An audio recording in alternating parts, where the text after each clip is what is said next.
I have lived in my world of digital photography ever since I picked up a camera.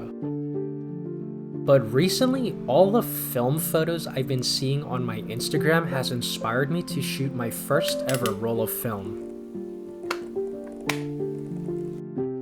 In the fast-paced digital modern world, film has made me slow down and reconnect with the moment I am photographing.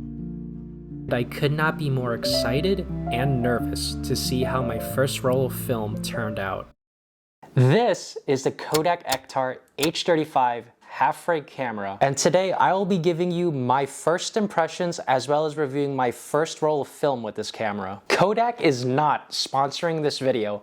I bought all the Kodak products you will see in this video with my own money. But Kodak, if you want to sponsor me, let me know.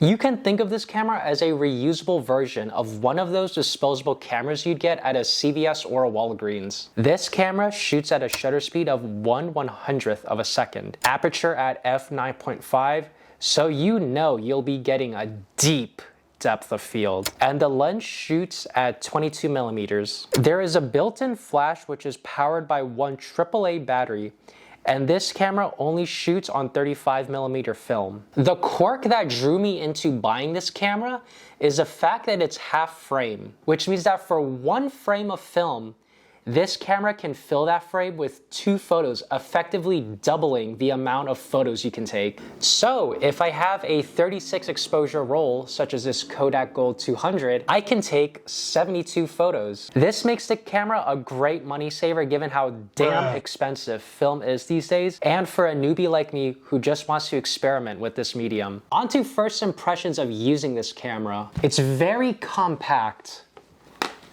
You see, it's smaller than my phone. It's thicker, definitely, but it's not as tall as my phone. I can easily fit this camera into my pocket and whip it out whenever I see something interesting. The film winder has a very satisfying tactile feel. The camera is made out of ABS plastic, which makes it light. Now, this is an aspect I'm torn over. On one hand, this camera was made to be portable, which means it has to be light. But since it's made out of plastic, it almost feels cheap in a way. You know, kind of like I'm playing with a toy more than a camera. But regardless, this is not a deal breaker at all. I'm just nitpicking. I spent the first quarter of this year shooting my first roll of film. And let me tell you, getting through these 72 photos is a whole lot harder than I thought. This is the Kodak Gold 200. And let's see how these images came out. You see, alongside the H35,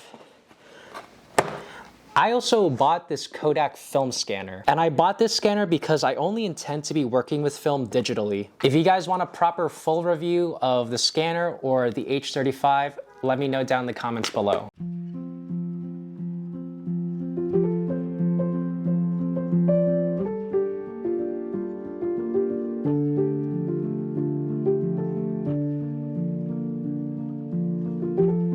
Okay, wow, this is all interesting. Now I have to watch a YouTube video on how to actually set this up. As you can see here, the scanner itself is very tiny. So this really doesn't take up much desk space at all.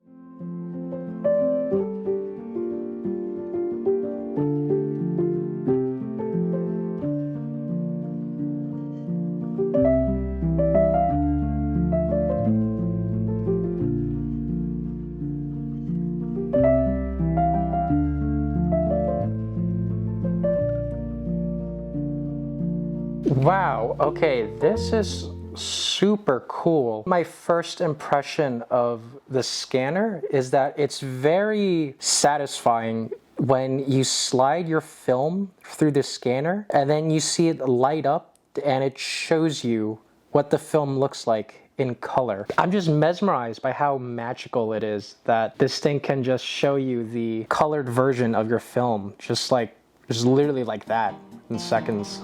I don't really have much to say right now. I'm just kind of enjoying the moment of just looking through my old photos that I captured earlier in the year.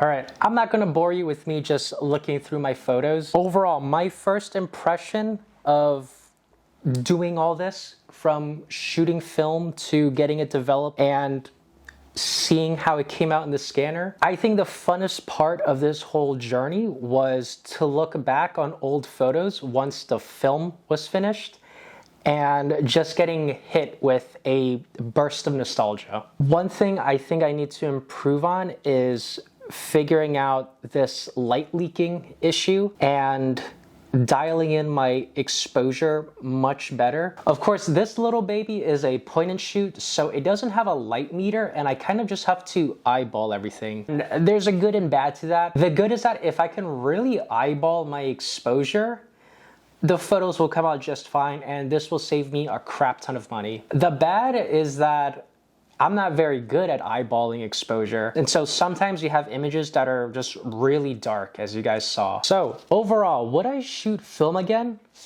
Absolutely.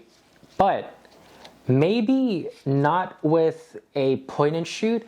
I would like to make the step up and shoot with a proper SLR film camera, or even do medium format. That's because I want more control over the aperture and the focal length. That's not to say the Ektar H35 is a bad camera at all, especially for what it is. I will definitely be using this a lot more often in my toolkit and bring it around with me when I'm traveling. If this video has convinced you to snag one of these cameras, watch my video on how to get started with photography next.